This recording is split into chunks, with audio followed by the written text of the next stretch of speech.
news with Gina The news with Gina Grad. Well, we all know who won at this point with the Oscars, so we don't need to go through the list. However, the hostless Oscars did have two big giant stars come out at the beginning to do the monologue and did refer to the fact that they were the hostless hosts. It was Steve Martin and Chris Rock, who even Steve Martin said, this is such it's such an honor to be demoted in this way. And here are a couple of jokes that I pulled that I thought you would like. Here's funny. Yeah. I was doing a show with sort of in Orange County with a bunch of comedians on Saturday night, and it was like, oh, hey guys who normally go out to the Comedy Store, bad timing. Guess who was at the Comedy Store Saturday night? Chris Rock and Steve Martin. Yeah. And then I went, oh, that's an interesting couple, but they were probably working it out. Sure. Yeah. Mm-hmm. So this is one of their first jokes. This is why the Oscars are hostless this year. I was thinking today, Chris, that we both have hosted the Oscars before, and this is such an incredible demotion. They don't really have hosts anymore. Why is that? Twitter. Everybody's got an embarrassing tweet somewhere. I know I do. They even talk about homelessness in L.A. and into a Mahershala Ali joke, which is pretty good. But what a night! Yeah, I don't know, Steve. I'm a little conflicted. I was driving here tonight and seeing the terrible homeless problem in L.A. Thank you, Chris. So many stars. Oh, my God, there's Brad Pitt. It's like looking in a mirror. Mahershala Ali's here tonight. Mahershala has 2 Oscars. You know what that means when the cops pull him over? Nothing. It's funny. The Brad Pitt looking into a mirror joke's a little. It's like he's pretty well traveled, good looking. It's a dated stuff. joke. Yeah, it's okay, come from Steve. It's not an interesting angle, I guess is what I'm saying. 2 more. Here's a couple of Jeff Bezos jokes. Jeff Bezos is here. Oh! Jeff Bezos. Wow, great actor. And he's got cash. When he writes a check, the bank bounce. Like, Jeff Bezos is so rich, he got divorced, and he's still the richest man in the world. He saw Marriage Story and thought it was a comedy.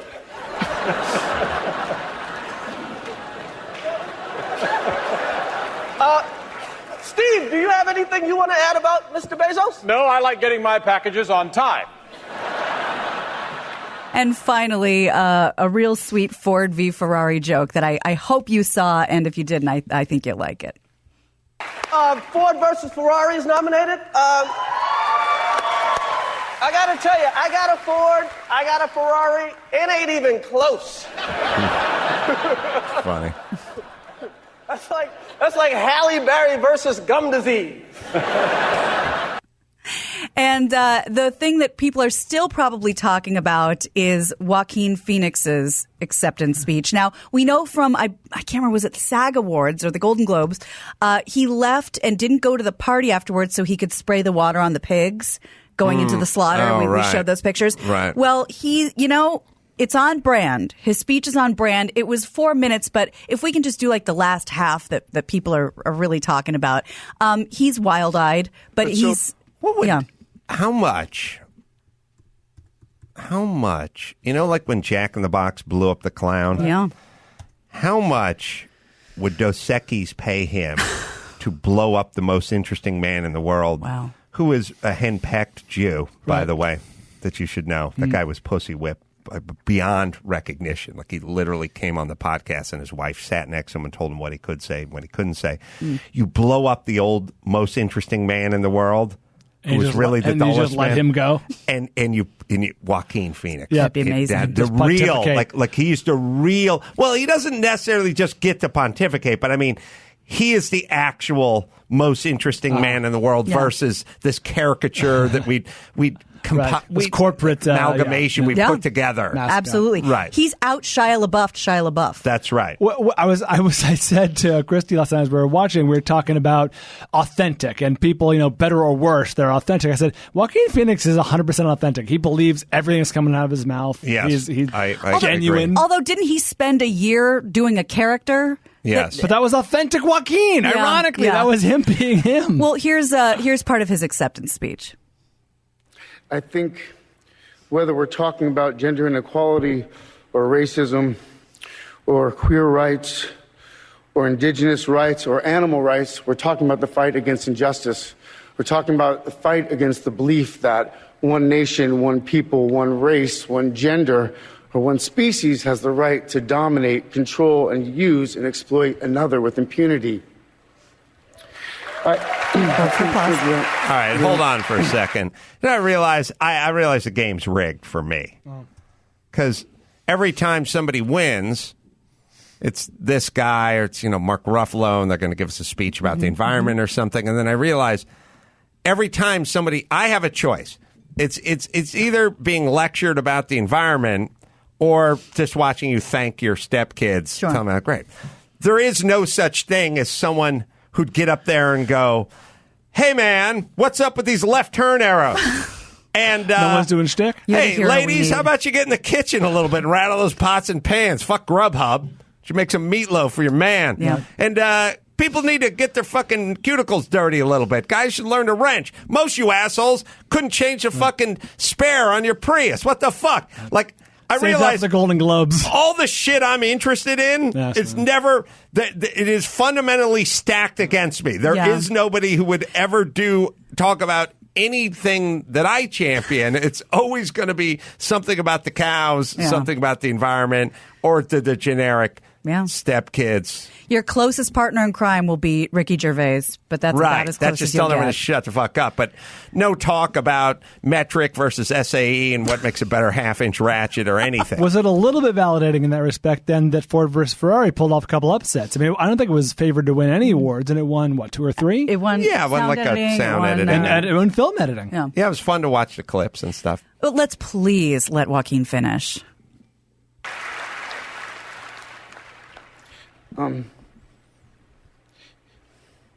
I think that we've become very disconnected from the natural world, and many of us, what we're guilty of is an egocentric worldview, the belief that we're the center of the universe.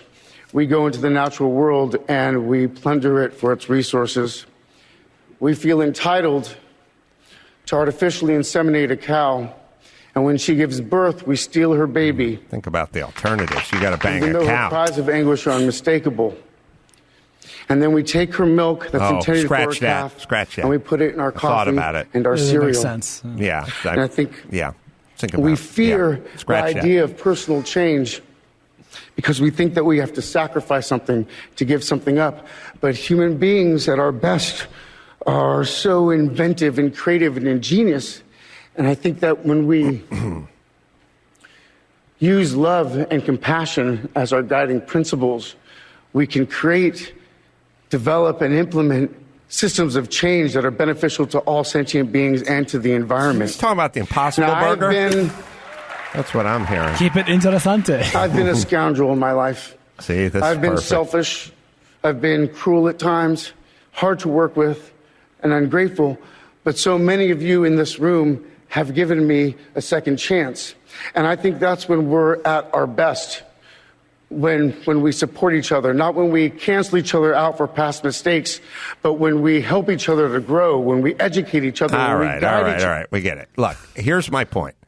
I think we all vibe to this because he's authentic. Yeah. And I think the reason... I like the second chance portion of that. I like many aspects of it. And the reason I get the heebie-jeebies with like Elizabeth Warren is because I just think she's put everything through her Venomometer and just spat out whatever it is that people want to hear. And that's why when I look at that, I go, ugh. When I look at this, it's not even a matter of I agree or I disagree. It's more like this person is being intellectually honest, Yeah. and this is their version Speaking from the of heart. whatever they believe. I get that. And when I would see like Cory Booker or something, I'd feel like, oh, they're just making something different. He's just spitting out what people wanted Right. to hear versus, I don't know, Andrew Yang or something. I go, that's just bluff. That's what he thinks. Yeah. And that's what he thinks. He's authentic. And I don't think anyone... I think once you distill it down to that's 100% what he thinks, then you go, good for him. Yeah, that's Yeah. it. Okay. That's the way Better I or feel. worse. So we will counter that with some inauthentic politicians that are very, very You different can just from say Joaquin. politicians. You know. Gavin Newsom was on The View on Monday to talk to the panel about the Democratic candidates and his feeling about Trump and his unending love for the state of California. He found his way to a camera? Yep.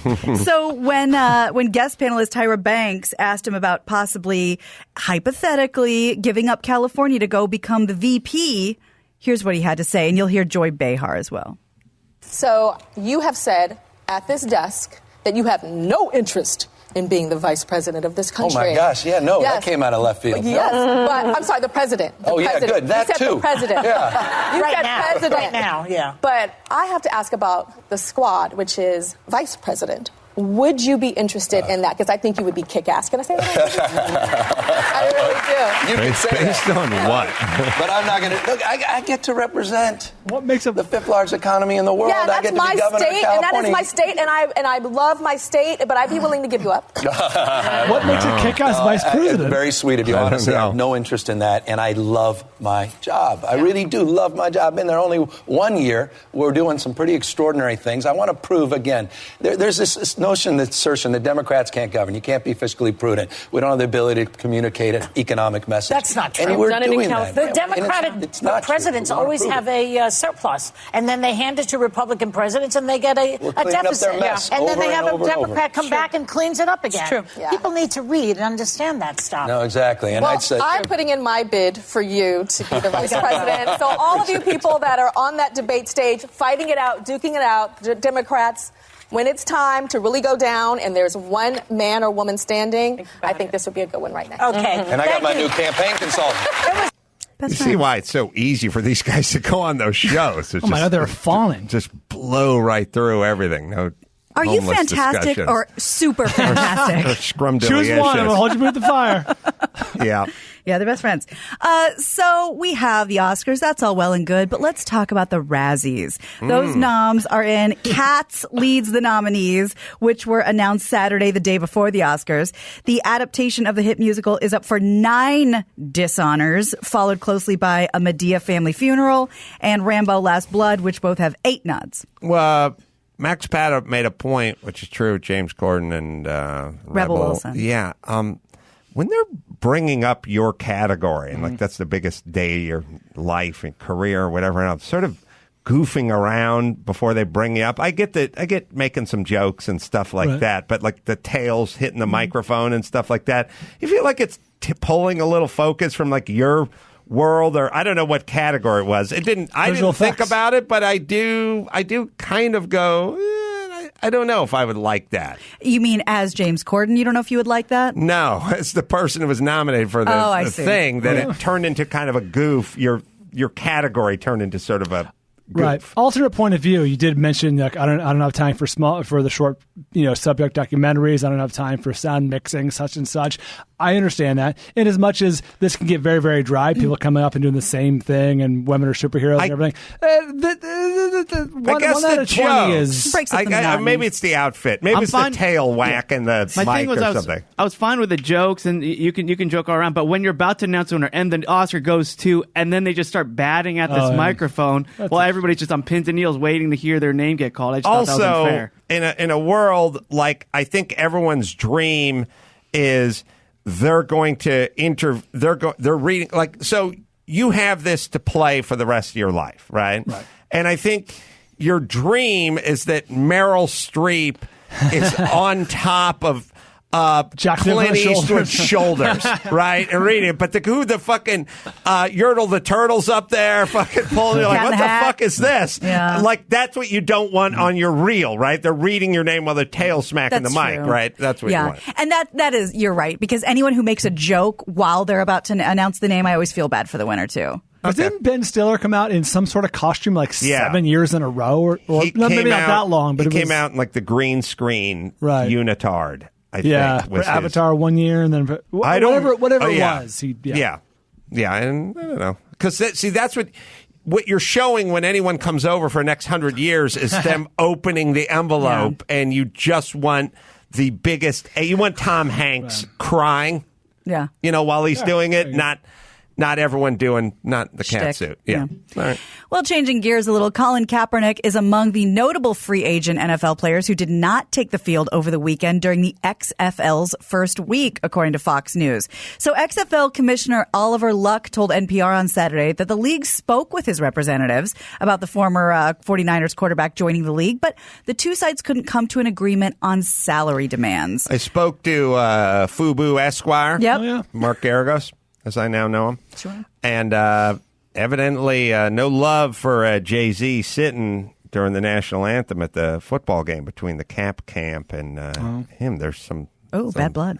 Yeah, the cause is at loggerheads because Jay-Z said, we're done with kneeling, I think, with Goodell, and then he sat, and then Cap tweeted out.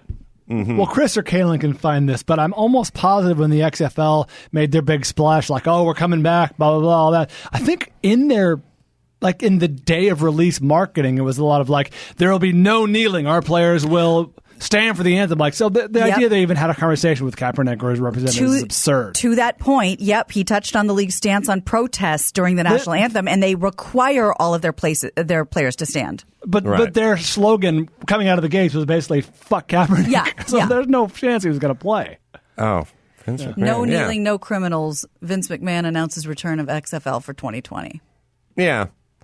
I watched some of it. It's fine. It's good. It's like I feel like it's like I'm a cat staring at a aquarium. You know what I mean? There's movement, shiny and fast. Stuff's happening. I'm not. I want to be eating sushi. I'm not. But I'm just staring at an aquarium. Just it's my. We'll placate you. Yeah. Methadone right, me in football. Mm-hmm.